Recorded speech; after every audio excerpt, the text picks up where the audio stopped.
Good morning વિદ્યાર્થી મિત્રો, આજે આપણે ધોરણ 9માં ગુજરાતી મીડિયમમાં 20મો પાઠ સમાજ સમર્પિત સૃષ્ટિ એ પાઠની માહિતી મેળવીશું. આ પાઠના લેખક કોઈ નથી, કારણ કે આ જે પાઠ છે જેમાં નાનજીભાઈ જે છે એમણે પોતાના જ જીવન વિશેના અમુક પ્રસંગ જે છે એ રજૂ કરેલો છે. એના પ્રસંગને અનુરૂપ અહીં આગળ પાઠ રજૂ કરવામાં આવે છે. તો આપણે પાઠની શરૂઆત પહેલાં એમના વિશે થોડી ઘણી માહિતી મેળવી લઈએ. તો આ રેખા ચિત્રમાં ગુજરાતમાં અને પૂર્વ આફ્રિકામાં જાણીતા થયેલા શ્રી નાનજીભાઈ કાલિદાસ મહેતાના વિરલ વ્યક્તિત્વ અને જીવન કાર્યનું પ્રેરણા આપે તેવું દર્શન થાય છે. સાદું જીવન અને ઉચ્ચ વિચારો એ તેમનો જીવન મંત્ર હતો. યુગાન્ડા, કેન્યા અને ગુજરાતમાં તેમણે ઉદ્યોગ અને શિક્ષણ ક્ષેત્રે સ્થપાયેલી સંસ્થાઓ પાછળ તેમની અનન્ય કોઠાસૂઝ, દ્રઢ સંકલ્પ શક્તિ, પ્રબળ પુરુષાર્થ, નિષ્કામ સેવાવૃત્તિ, વિદ્યાપ્રીતિ અને ઈશ્વર શ્રદ્ધાના દર્શન થાય છે. યુગાન્ડામાં તેઓ બેતાજ બાદશાહ તરીકે ઓળખાયા છે. 82 વર્ષનું કર્મનિષ્ઠ જીવન જીવી પરોપકાર અને માનવતાનું ઉત્તમ ઉદાહરણ તેમણે પૂરું પાડ્યું છે.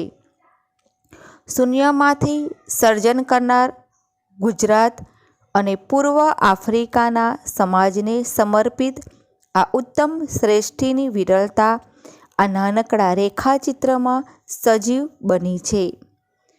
તો આ જે પાઠ છે સમાજ સમર્પિત સૃષ્ટિ, બરાબર, તો એની અંદર જે નાનજીભાઈએ આપણા ગુજરાતની અંદર ઇતિહાસમાં પોતાનું જે નામ જે અમર અક્ષરે લખી ગયા, એમના આગળ જીવન પ્રસંગના અમુક પ્રસંગ આપેલા છે, જેની અંદરથી આપણને ઘણી પ્રેરણા મળે છે. મનુષ્યએ સારું જીવન, ઉત્તમ જીવન અને કેવું સાહસપૂર્વક જીવન જીવવું જોઈએ એમના પ્રસંગો દ્વારા આપણને ઉદાહરણ દ્વારા આપણા જીવનને પ્રેરણા મળતું આ એક ઉત્તમ પ્રકારનો પાઠ છે. તો આપણે વિગતે પાઠ જોઈએ. ઇતિહાસ એવી વિશિષ્ટ વ્યક્તિઓની નોંધ લે છે જે અન્ય માટે જીવ્યા હોય, જેમણે નવી કેડીઓ કંડારી હોય. એમના કાર્યોને પરિણામે સમાજ વેંત ઊંચો ચડ્યો હોય. ગુજરાતમાં ઉત્તમ શ્રેષ્ઠીઓની હારમાળા છે. તેમાં નાનજી કાલિદાસ મહેતા શિખર સમાન શ્રેષ્ઠી હતા. તો ઇતિહાસની અંદર ઘણી બધી એવી વિરલ વ્યક્તિઓની નોંધ લીધી છે કે જેમનું જીવન લોકો માટે, સમાજ માટે પ્રેરણારૂપ હોય, આદર્શરૂપ હોય, જે વ્યક્તિને આપણે જીવનમાં એક આદર્શ બનાવી શકે એવી ઘણી બધી કે છે આપણા દેશમાં, આ ગુજરાતમાં ઘણી બધી એવી વ્યક્તિઓ કે છે જીવી ગઈ છે. ઘણી બધી વ્યક્તિઓ આવી અમર થઈ ગઈ છે, જેમણે કે છે આપણને જીવન જીવવાને કંઈ ને કંઈ સારી એવી પ્રેરણાઓ આપી છે. અને તેમણે પોતાના ઉત્તમ કાર્યો, ઉચ્ચ કોટીના કાર્યોથી એ કાર્યો કરીને, એવા સારા કર્મો કરીને દરેક જે સમાજ છે એ સમાજને ઊંચો લાવવામાં નોંધપાત્ર સ્થાન ધરાવ્યું છે. આપણા ગુજરાતમાં કે છે આવા ઘણા બધા શ્રેષ્ઠીઓની હારમાળા છે. ઘણા બધા શ્રેષ્ઠીઓ કે છે આવા ઉત્તમ શ્રેષ્ઠીઓ થઈ ગયા છે. તેમાં કે છે નાનજી કાલિદાસ મહેતા કે છે ઉચ્ચ કોટીના એવા સમાન શ્રેષ્ઠી આપણા ગુજરાતમાં કે છે થઈ ગયા હતા. એમને શિખરની ઉપમા આપેલ છે, એટલે કે એ પહાડ સમા એક અડગ, આત્મવિશ્વાસુ, દ્રઢ પુરુષાર્થવાળા એક વ્યક્તિ તરીકે, શ્રેષ્ઠ ઉત્તમ વ્યક્તિ તરીકે એમનું નામની ઉચ્ચ કોટીમાં ગણતરી થાય છે. આગળ જોઈએ કે નાનજીભાઈનો જન્મ ક્યાં થયો હતો એના વિશે આપણે માહિતી મેળવીએ. નાનજીભાઈ કાલિદાસ પોરબંદરથી 40 કિમી દૂર ગોહાણા નામના નાનકડા ગામમાં તારીખ 17/11/1887ના રોજ જન્મ્યા હતા. પ્રેમાળ પિતા અને વત્સલ માતાના જમનાબાઈના સંસ્કારો પામ્યા હતા. નાનપણથી અણડીઠેલી ભોંય ઉપર પગ મૂકવાની સાહસિકતા હતી. એ કાળે છાતીવાળા લોકો કમાવા માટે આફ્રિકા જતા. 13 વર્ષની કુમળી વયે નાનજીભાઈએ યુગાન્ડા જવાનું નક્કી કર્યું. મહિનાઓની સફર, વહાણની મુસાફરી, એમાં વચ્ચે તોફાન આવ્યું. કુવાથંભ અને સઢ તૂટી ગયા. મૃત્યુ સામે દેખાતું હતું. ભૂખ, તરસ અને અનિશ્ચિત ભાવિ છતાં તેમણે હિંમત જાળવી. તાંડવ વચ્ચે સ્થિરતા રાખી. બીમાર સાથીઓની સેવા કરી અને ઈશ્વર ઉપર અડગ શ્રદ્ધા રાખી સફર પાર કરી. એક કિશોર માટે આ એવો અનુભવ હતો કે જીવનમાં પછી ગમે તેવી કપરી પરિસ્થિતિમાં તેઓ ડગ્યા નહીં. નવી નવી કેડીઓ કંડારતા રહ્યા. તો નાનજીભાઈ જે છે એમનો જન્મ કે છે પોરબંદરથી 40 કિલોમીટર દૂર જે ગોહાણા ગામ છે, એક નાનકડા ગામમાં કે છે એમનો જન્મ થયો હતો. તો કઈ તારીખે છે? તો 17/11/1887ના રોજ કે છે કે નાનજીભાઈનો જન્મ થયો હતો. એમનું કે છે બાળપણ એમની પ્રેમાળ પિતા અને કે છે વત્સલ માતા જમનાબાઈના સંસ્કારોથી, સારા આદર્શ સંસ્કારોથી એમનો કે છે બાળપણમાં ઉછેર થયેલો હતો. એ કે છે બાળપણથી જ એ અણડીઠેલી ધરતી પર પગ મૂકવાની સાહસિકતા એમનામાં હતી. એ સમયે કે છે કે ઘણા બધા લોકો કે છે પૈસા કમાવા માટે આફ્રિકા જેવા અલગ અલગ દેશમાં જતા હતા. જેમ અત્યારે પણ લોકો પૈસા કમાવા માટે વિદેશમાં જાય છે, તો એ સમયમાં પણ ઘણા બધા લોકો કે છે પૈસા કમાવા માટે બીજા દેશોમાં જતા હતા. ત્યારે કે છે નાનજીભાઈ જે હતા એ 13 વર્ષના હતા. આવી નાનકડી કુમળી વયે 13 વર્ષની વયે કે છે નાનજીભાઈએ કે છે યુગાન્ડા જવાનું નક્કી કર્યું. કંઈક સાહસિક કાર્ય કરવા માટે, કંઈક કરવા માટે એમણે યુગાન્ડા જવાનું નક્કી કર્યું.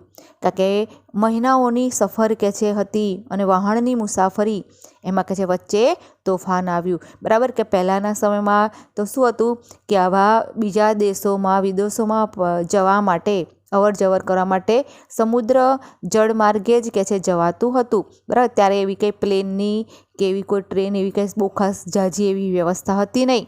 બરાબર, એટલા માટે મોટા ભાગે દરિયાઈ માર્ગે જ આજે વિદેશોમાં જવાની સફર કરવામાં આવતી હતી.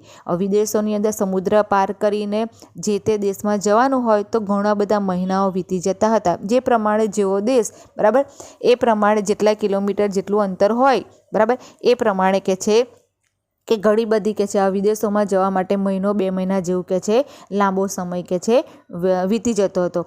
એવા સમયે કે છે કે યુગાન્ડા કે છે જ્યારે નાનજીભાઈ ગયા તો કે છે મહિનાઓની સફર થઈ અને વહાણમાં મુસાફરી કરી.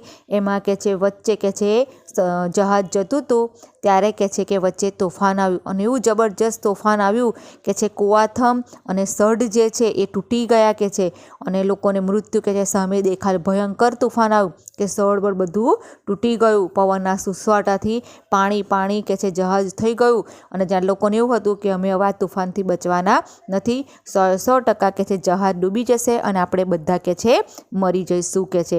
અને ભૂખ તરસના કારણે કે છે લોકોને પોતાનું ભાવિ કે છે અનિશ્ચિત લાગ્યું. લોકોને એવું લાગ્યું કે વહાણની અંદર જતાં તોફાન આવ્યું, બરાબર, એના કારણે ઘણું અનાજ ખાવાનું તે બધું બગડી બી ગયું હતું. એટલા માટે કે છે કે હવે તો કશું ખાવા પીવાનું કશું રહ્યું નહીં, હવે કે છે ચોક્કસ આપણું મૃત્યુ થશે. આવા સમયે કે છે જે નાનજીભાઈ હતા, જે 13 વર્ષની કુમળી વયના નાના હતા, એમણે હિંમત રાખી. એમણે કે છે કે જે આ તાંડવ એટલે કે જે સમુદ્રનું તોફાન ચાલી રહ્યું હતું એમાં સ્થિરતા રાખી, મક્કમ રહ્યા અને જે પોતાની સાથે જે બીમાર સાથીઓ હતા, બીમાર પડી ગયા હતા, એ લોકોની એમણે સેવા કરી અને કીધું લોકોને કે ઈશ્વર ઉપર અડગ શ્રદ્ધા રાખો. બરાબર, આપણી સફર જરૂર સફળ થશે કે છે. આપણી જે સફર છે એને જરૂર આપણે પાર કરી શકીશું. ક્યારે? પણ નાનજીભાઈએ કીધું કે ઈશ્વર ઉપર અડગ શ્રદ્ધા રાખશો તો આપણી જે મુસાફરી છે એ જરૂર આપણે પાર કરી શકીશું. આમ એક નાનકડા કિશોરે કે છે કે એમના જીવનમાં એક પહેલો આવો આફતવાળો મોટી આફતનો અનુભવ થયો. ત્યાર પછી કે છે એમણે જીવનમાં ઘણી બધી એવી કપરી મોટી મુશ્કેલીઓ પરિસ્થિતિ આવ્યો, પણ એ ક્યારેય ડગ્યા નહીં, કારણ કે એમના જીવનની પહેલી પરિસ્થિતિ 13 વર્ષની વયે આજે જહાજની અંદર મુસાફરી કરતા હતા યુગાન્ડા જવા માટે, અને જે જબરજસ્ત તોફાન આવ્યું એમાં એમણે સહેજ પણ હિંમત હાર્યા વગર, પોતે તો હિંમત ના હારી પણ લોકોને પણ આશ્વાસન આપતા રહ્યા, લોકોને પણ મૃત્યુની સામે ડર્યા વગર ભગવાન પર શ્રદ્ધા રાખી અને મુસાફરી આપણે પાર કરીશું એ પ્રાર્થના કરવાની એમણે ફરજ પાડી, લોકોને શીખવાડ્યું કે ક્યારે પણ હિંમત હારવી જોઈએ નહીં. આ કે છે એમના જીવનમાં પહેલો અનુભવ હતો. એ પછી કે છે એમના જીવનમાં ગમે એટલી મોટી મોટી કપરી મુશ્કેલીઓ પણ નાનજીભાઈ ક્યારેય પણ પીછેહટ કર્યા નથી. એમણે તો જીવનમાં આગળ વધતા રહ્યા અને લોકોની માટે, લોકોને પ્રેરણાદાયક એવું જીવન જીવતા ગયા અને નવી નવી સિદ્ધિઓ હાંસલ કરતા ગયા. આગળ જોઈએ આપણે. એ કાળે યુગાન્ડા અને કેન્યામાં નિરક્ષરતા, ગરીબી અને પ્રાથમિક કક્ષાનું જીવન હતું. નાનજીભાઈએ ભોળી અને પ્રેમાળ પ્રજાનો વિશ્વાસ જીત્યો. ખેતીનો કક્કો ન જાણનારે વણખેડેલી ધરતીમાં, અજાણ્યા પ્રદેશમાં કપાસ અને ચા કોફીની ખેતી શરૂ કરી. આપસૂજ અને સખત પુરુષાર્થથી સફળ થયા. પછી કેતકી અને રબરના વિશાળ ખેતરો સર્જ્યા. એક ઉદ્યોગ તરીકે કપાસનો એવો વિકાસ કર્યો કે યુગાન્ડા રૂ માટે જગવિખ્યાત બન્યો. યુગાન્ડાની આર્થિક પ્રગતિનો પાયો નાનજીભાઈએ નાખ્યો. શેરડીનું વાવેતર કરાવી 1924માં લુગાઝી સુગર ફેક્ટરીનો પ્રારંભ કર્યો.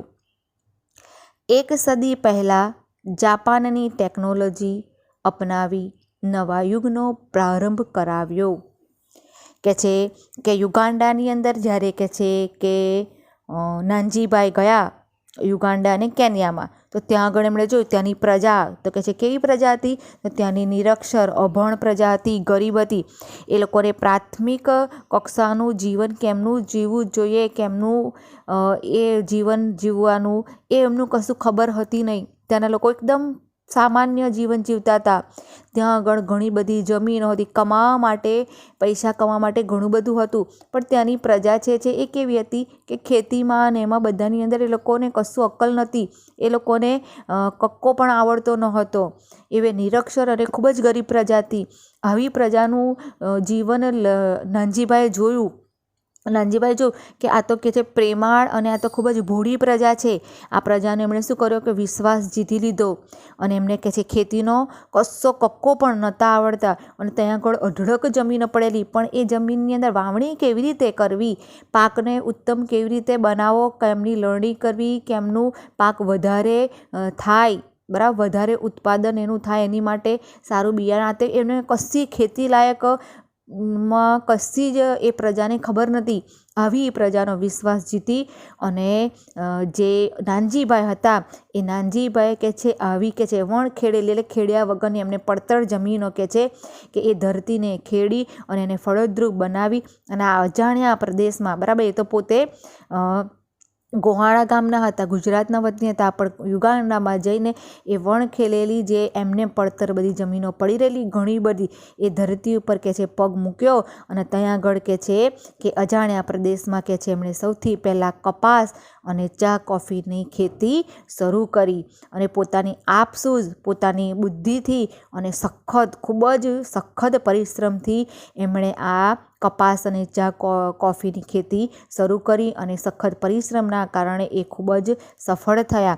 ત્યાર પછી કે છે એમણે જે કેતકી અને રબરના પણ વિશાળ મોટા મોટા ખેતરો કે છે સર્જ્યા અને એક ઉદ્યોગ તરીકે કપાસનો કે છે વિકાસ, કારણ કે અઢળક કપાસ, કારણ કે એમની પોતાની પુરુષાર્થ, બરાબર, અને એમણે તો આમાંય યુગાન્ડા અને કેન્યાની પ્રજાનો વિશ્વાસ જીતી લીધો. એ લોકોને ખેતી વિશે ઘણી એવી સારી સમજ આપી અને એમણે ત્યાં આગળ એ પ્રજાને ભોળી એવી પ્રજાનો વિશ્વાસ જીતી એ લોકોને ખેતીની અંદર કેવી રીતે ખેતી કરવી એના વિશે સમજાવ્યું અને એ લોકોને લઈને એમણે આ સરસ મજાનો જે ખેતી લાયક જે જમીન બધી યોગ્ય કરાવી અને એમાં સુંદર મજાનો કપાસનો અને ચા કોફી ત્યાર પછી રબર કેતકીના વિશાળ ખેતરો કે છે એમણે સર્જ્યા અને કે છે કપાસનો જબરજસ્ત વિકાસ કર્યો અને યુગાન્ડા કે છે કે ધ્રુવ માટે જગવિખ્યાત પ્રસિદ્ધ પામ્યો. કોના કારણે? તો નાનજીભાઈના સખત પરિશ્રમ અને આપસૂજના કારણે જે યુગાન્ડામાં જે કપાસનું ઉત્પાદન કર્યું એમાં કે છે અઢળક રૂ ઉત્પન્ન થયું, સારું ઉચ્ચ કોટીનું, અને એટલા માટે કે છે યુગાન્ડા પછી કે છે જગવિખ્યાતમાં રૂ માટે પ્રસિદ્ધિ પામ્યો હતો. આ કોની મહેરબાની હતી? તો નાનજીભાઈની મહેરબાની હતી કે છે. અને યુગાન્ડામાં કે છે પછી ધીરે ધીરે જે નિરક્ષર અને ગરીબ અને ખૂબ જ સામાન્ય દેશ હતો એ અત્યારે પછી ધીરે સમય જતાં કે છે આર્થિક પ્રગતિનો પાયો કે છે કોણે નાખ્યો? તો નાનજીભાઈના કારણે આર્થિક પરિસ્થિતિ પણ યુગાન્ડાની એવી સારી એવી સુધરી ગઈ. ત્યાર પછી કે છે શેરડીનું પણ વાવેતર કરાવ્યું અને શેરડીનું વાવેતર કરાવ્યા પછી 1924ની અંદર લુઘાઝી સુગર ફેક્ટરીનો પણ નાનજીભાઈએ કે છે પ્રારંભ કર્યો. આમ કે છે કે ધીરે એમણે કે છે કે એ વણખેડેલી ધરતી પર પગ મૂકી અને ત્યાંની પ્રજાનો વિશ્વાસ જીતી અને પોતાની આપસૂજ અને સખત પરિશ્રમથી તે આગળ યુગાન્ડા જે છે એ યુગાન્ડાની અંદર સરસ મજાની ખેતી લાયક જે જમીન હતી એને ફળદ્રુપ બનાવી અને ત્યાં આગળ સુંદર રીતે ખેતીનો વિકાસ કર્યો અને યુગાન્ડા જે એક સામાન્ય દેશ હતો એને પછી આખા રૂ માટે જગવિખ્યાત કરવામાં સૌથી મોટો ફાળો હતો. તો એ કોનો હતો? તો નાનજીભાઈનો હતો. આમ કે છે જેમ સમય વીતતો ગયો એમ પછી કે છે નાનજીભાઈએ જાપાની આધુનિક ટેકનોલોજીનો ઉપયોગ કરી અને નવા યુગની સાથે પણ એમણે ચાલવાનો પ્રારંભ કર્યો. આગળ જોઈએ, એમણે વિપુલ કમાણી કરી. યુગાન્ડા બેતાજ બાદશાહ તરીકે ઓળખાયા. સાથે જ જે ધરતીને તેમણે સમૃદ્ધિ આપી હતી એને અનેક હાથે પાછી વાળી. પૂર્વે આફ્રિકામાં શિક્ષણ, સંસ્કારિકતા અને સમૃદ્ધિના નવા પગરણ માંડ્યા. ઉદાર હાથે દાન આપીને તેમણે nursery school, Aryakanya girls high school, library, town hall, નગર ઉદ્યાનો, આર્ય સમાજના મંદિરો અને મહિલા મંડળ ભવનોની સ્થાપના કરી. સૌરાષ્ટ્રના નાનકડા ગામનો 4 ચોપડી ભણેલો છોકરો ઉદ્યોગપતિ તરીકે નીવડી આવ્યો. તેના પાયામાં સખત પરિશ્રમ અને અડગ આત્મશ્રદ્ધા છે એટલે તેઓ અજાણ્યા પ્રદેશમાં ઉદ્યોગ સાહસિક તરીકે સફળ થયા. કે એમણે ખેતી કરી, બરાબર, કપાસની ખેતી કરી, ચા કોફી, ત્યાર પછી કેતકી, રબર, શેરડી, આ બધું વાવેતર કરી અને એમણે કે છે પુષ્કળ કમાણી કરી, અઢળક પૈસો કમાવ્યો અને યુગાન્ડા જે સામાન્ય શહેર હતું, બરાબર, સામાન્ય દેશ હતો એને સમૃદ્ધ બનાવ્યો, એને પૈસાદાર બનાવ્યો. એમાં સૌથી મોટો ફાળો હતો કોનો? તો નાનજીભાઈના કારણે યુગાન્ડા એ જગવિખ્યાત બન્યું, એ આર્થિક રીતે પણ મજબૂત બન્યું. આમ કે છે કે એમણે નાનજીભાઈએ પણ અઢળક પૈસો કમાણી કરી અને એટલા માટે કે છે યુગાન્ડાની આર્થિક રીતે મજબૂત કરનાર હતા તો એ નાનજીભાઈ હતા. એના કારણે યુગાન્ડા બેતાજ બાદશાહ તરીકે એમને પ્રસિદ્ધિ મળી, એમને આ નામથી ઓળખાવા લાગ્યા. સાથે જ કે છે જે ધરતી ઉપર સમૃદ્ધિ પામ્યા હતા એમને કે છે અનેક હાથે કે છે પાછી વાળી, એટલે કે ધરતીએ કે છે એમને સમૃદ્ધિ આપી હતી, પ્રસિદ્ધિ આપી હતી, એને પણ એ ધરતી માટે એમણે ઘણા સારા કાર્યો કર્યા હતા. એમણે કહે છે પૂર્વ આફ્રિકામાં કે છે શું કર્યું? શિક્ષણ, સંસ્કાર અને સમૃદ્ધિના કે છે નવા પગરણ માંડ્યા. એટલે કે છે એમણે પછી પૂર્વ આફ્રિકામાં જે શિક્ષણ નહોતું, સંસ્કાર નહોતું, સમૃદ્ધિ નહોતી, બરાબર, એને ધીરે આગળ વધવા માંડ્યા. કારણ કે એ પ્રજાને ધીરે એમણે શું કરી કે ગરીબ હતી એને આર્થિક રીતે સમૃદ્ધ બનાવી. એમણે પ્રાથમિક કક્ષાનું જે ખેતી લાયક જે કંઈ જરૂરી માર્ગદર્શન હતું એ માર્ગદર્શનથી એ પ્રજાને સમજવાળી કરી. ત્યાર પછી જોયું કે હજુ પ્રજાની અંદર ઘણી નિરક્ષરતા છે, બરાબર. એના માટે એમણે ઘણા બધા શૈક્ષણિક લગતા પણ એમણે ખૂબ જ સુંદર એવા કામ કરે. એટલે એમણે ઉદાર હાથે જેટલું પણ કમાયા હતા, બરાબર, એમને પૈસાની લાલચ નથી, એ તો લોકોની માટે કંઈક લોકોની માટે કરવા માંગતા હતા. એમણે યુગાન્ડાને દેશને કંઈક હજુ કે છે મારે બાકી રહી ગયું છે, એટલે એમણે ઉદાર હાથે દાન કરી અને એમણે શું કર્યું તો શિક્ષણ સંસ્થાઓ ચાલુ કરી. તો એમણે નર્સરી સ્કૂલો નાખી, આર્ય કન્યા ગર્લ્સ હાઈસ્કૂલ બનાવી, લાઇબ્રેરી, ટાઉન હોલ, નગર ઉદ્યાનો, આર્ય સમાજના મંદિરો, મહિલા મંડળ, આડા ઘણા બધા ભવનોની કે છે એમણે સ્થાપના કરી.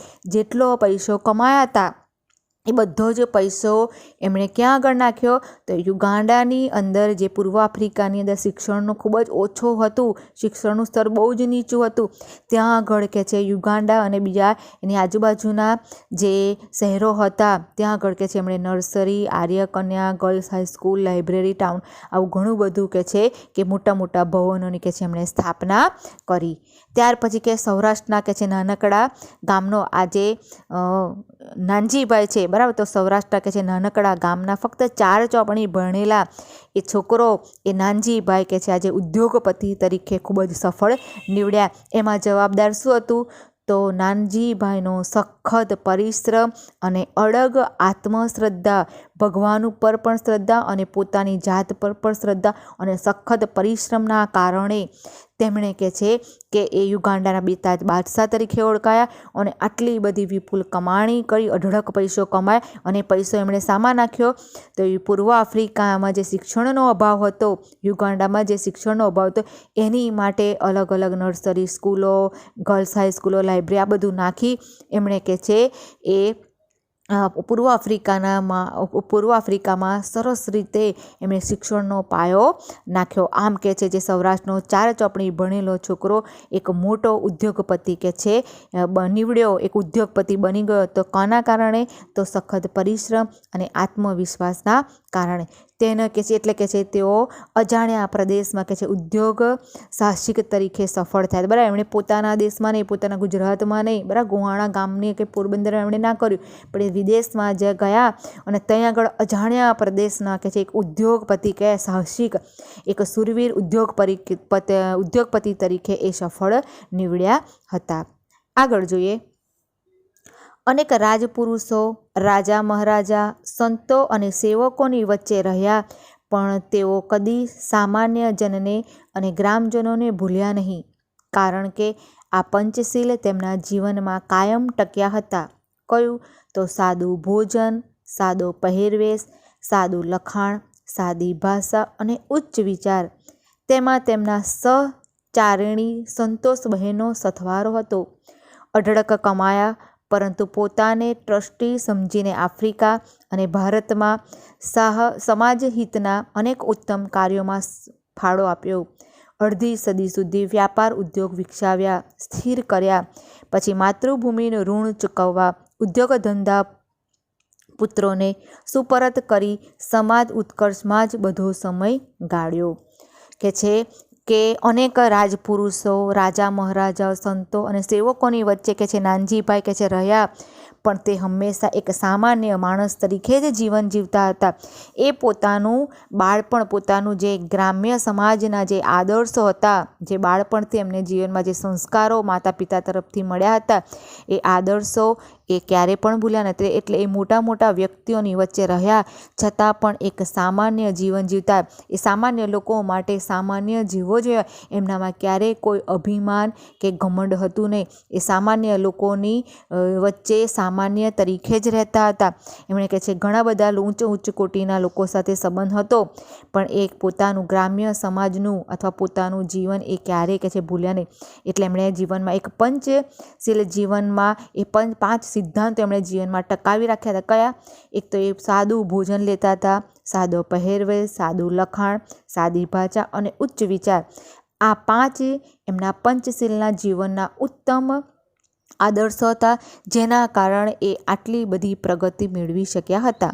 અને એમના જે પત્ની હતા સંતોષબેન, એમનો પણ એમને પૂરેપૂરો સાથ સહકાર મળ્યો હતો, જેના કારણે એ ઘણી બધી પ્રસિદ્ધિ અને ઘણી બધી પોતાના પરિશ્રમમાં એ આગળ વધતા હતા. કારણ કે પત્નીનો સાથ મળ્યો તો એમને બેવડા સાથથી એમણે ઘણા બધા સમાજ સેવાના જન કલ્યાણના એમણે ઘણા બધા સારા એવા કાર્યો કર્યા. અઢળક કે છે પૈસા કમાયા, પણ એમનામાં જરા પણ અભિમાન હતું નથી. એણે પોતાને કે છે ટ્રસ્ટી સમજીને આફ્રિકા અને ભારતના કે છે સમાજ હિતના ઉત્તમ ઘણા બધા એમણે કે છે કાર્યો કર્યા હતા, પણ ક્યારે પણ કોઈ પણ પ્રકારનું એમના અભિમાન જોવા મળતું હતું નહીં. એક સામાન્ય માણસ તરીકે જ એ જીવન જીવતા હતા કે છે. આમ કે છે પુષ્કળ પૈસા કમાયા, અને એ જે કંઈ પૈસા કમાયા એ એમણે આફ્રિકાની અંદર, પૂર્વ આફ્રિકામાં યુગાન્ડા જે કંઈ હતા બધા જ શહેરોની અંદર એમણે સારી સારી કોલેજો, સ્કૂલો, ઘણું બધું કે છે એમણે નવી સ્થાપનાઓ કરી અને એ પ્રદેશને ખૂબ જ સમૃદ્ધ બનાવ્યો. અને નવા સમાજમાં ભારતના સમાજ હિતના અનેક ઉત્તમ કે છે કાર્યો કરી એમણે પોતાનું જીવન કે છે પૂરું પાડ્યું. એમણે ઉત્તમ કાર્યો કરીને ખૂબ જ સમાજને ફાળો આપ્યો હતો. અડધી સદી સુધી કે છે વ્યાપાર ઉદ્યોગ કે છે એમણે વિકસાવ્યા અને સ્થિર કર્યા કે છે.